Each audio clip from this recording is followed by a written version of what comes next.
And we're going to try to make this one really interactive, so warm up your questions. We're going to try to make this a lot of audience participation.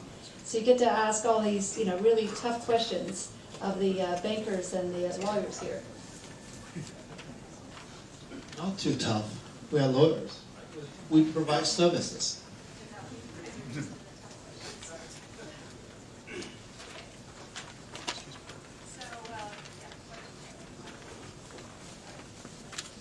We have a mic roving in the audience for anyone who wants to ask a question.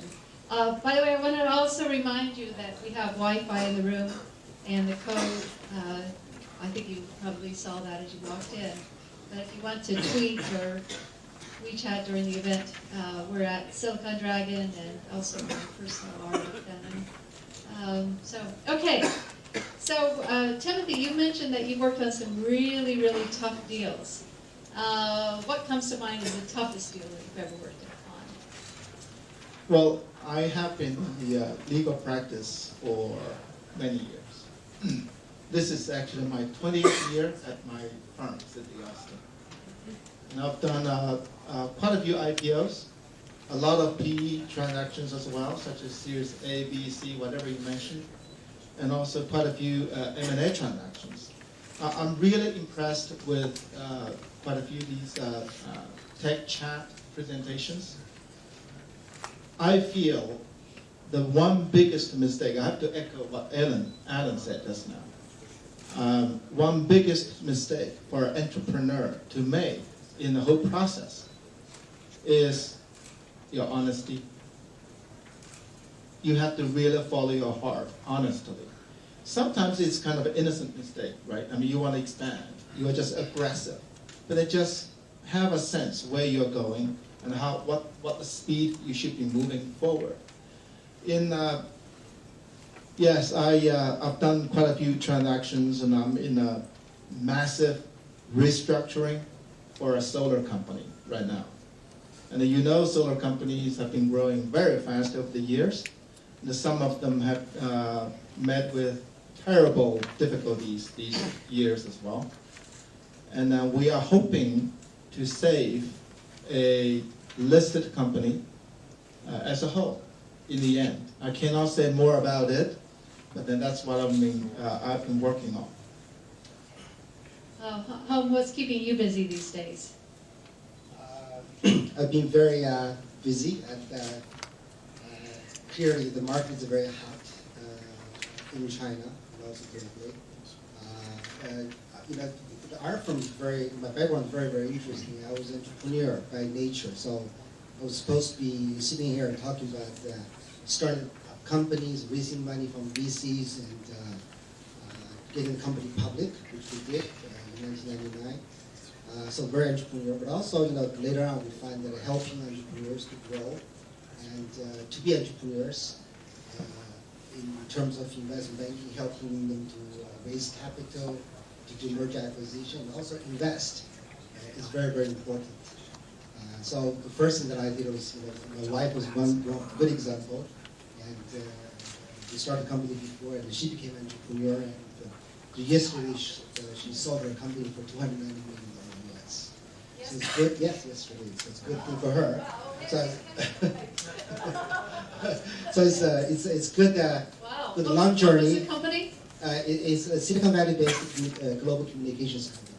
Okay. Actually, early Internet Capital also invested into them, and Global Pincus, and quite a few others. So it's Okay. so And that's what's the name of it? Called AICENT, AICENT.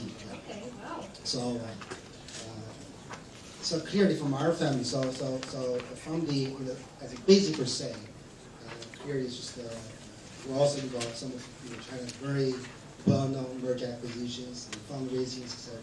But also in addition to that, also we have a fund, a joint fund. You're also investing. And total about $1 billion US. Yes, over here on the side.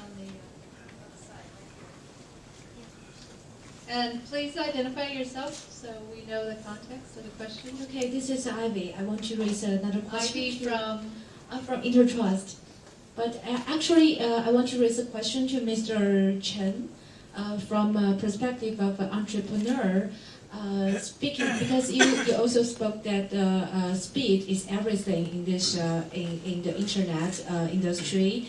So I wonder how you can choose the right partner in terms of this, because for example, you only have a very good idea, or your company is really very early startup phase, and then if you just get contact with some maybe venture capitals, and maybe some bigger venture capital can get your idea to some other invested companies, startups, or some other your competitors. How can you choose the right partnership? Thank you. One thing I want to comment is that I think, because I was an entrepreneur myself before, and now we're on the other side. I always said I think VC actually, venture capital, a lot of VC, most of VC capital, they are great people. They want help and fund and support entrepreneurs. So whether a VC or private equity firm will take your idea and just put it somewhere else, I think it's probably may happen. It's anywhere. Information is not protected. But I think we always see that ideas everywhere. The key is the execution. You bet on the right team. For example, take Twango, the group buy. We have 5,000 group buy companies today. But if you look at who are the ones left, only a few, right? Most of them die. In anything else, the same thing. So if you look at the travel video company, how many of them? 300 at one time. And we actually invested in one of the video companies much earlier than Youku. Unfortunately, the team itself was not executing. We didn't get that spot. Otherwise, vision is right, everything's right. The earliest, beginner starters and get the funding. The problem is that they can't execute. So to entrepreneurs, my comments that if you have a great idea, don't worry about your idea being taken away, because it's a same good idea. Many people could have it. Go get the right VC firms you like, agree with you, same principle, and then move forward. I think that's the key. Don't worry about just hiding it. Thank you. Maybe I can add one more as a lawyer. Don't raise too much money in your Series 1. Make sure you have enough to move your operations upstairs. Then you raise Series B. So basically, you want to make sure you make the best use of your money. And then this is the way you're going to basically impress the VCs and also your investors. Okay. One last question. Yes, right here, and please identify yourself. Thank you very much. I'm an entrepreneur, and I have a company now developing a product that is produced only by ourselves, by Chinese, not like the bad BAT. They are all copied from outside China. So my system is named Bingo System. It is a system to help people to make more easier decision, and it's based on the social networking. Okay, it's on the it's an app, and everybody, if he wants to make a decision, and we can collect the talents and the power of all the networking, and to help him to make a easier and happier decision, to make the decision from. What's your question? Yes, Yes. please. My question is, what can this kind of app? What's your? Is it interesting for the angels? Yeah. That might be more of a question for our next panel. I think I think they are interested. That's why they're here. And actually, now you see more. Our next panel is VC Angels. Yeah. But I still want to comment talking about the money raising, because I think is that because we've seen a lot, and we've seen that how aggressive the BAT and the bigger companies really moving forward to trying to dominate the market. So you're a lot of entrepreneurs are competing with the larger sized company, so whether you can be successful. A larger company has a lot of resources. Capital is one thing. They have a lot of cash. Another one, they have distribution channel. They have export. They have a lot of other things. So I think that for a younger company, if you can focus on a specific segment and then execute well and raise capital, people can continue to support you. And you might be able to do something out which they would never think they really wake up to be the winner. I'll give you two examples very fast. One, of course, is Jingdong was our clients. And when we raised the money for them in 2008, the valuation was coming down to about $40 million US, $50 million US. Still a lot of VC passed it, including our team. But then the company was able to raise money very fast. 6 months later, raised 100 million. Another 6 months, raised 300 million. And then another few months later, raised less than $1 billion US. So with Jingdong raising capital, you have the infrastructure. VC and private equity firm believing them, they are able to build up the infrastructure and brand. If you look at it today, everybody is getting founders and entrepreneurs, but as a company, Jingdong very likely become one of the very important players on the e-commerce side because their business model today, B2C directly, and then in Alibaba's platform, they're starting competing and see which one's good or bad. That's one example. Another one is Xiaomi. It has been raising money with good valuation, so you can dilute less when your valuation goes up. So as you can see, Xiaomi has been really raising money very, very fast. In the last few years, after a few rounds, the last round of valuation is already $10 billion US. If you raise $1 billion, you only dilute 10%. But with those capital, you can do a lot of things really get you to the stage where you want to be.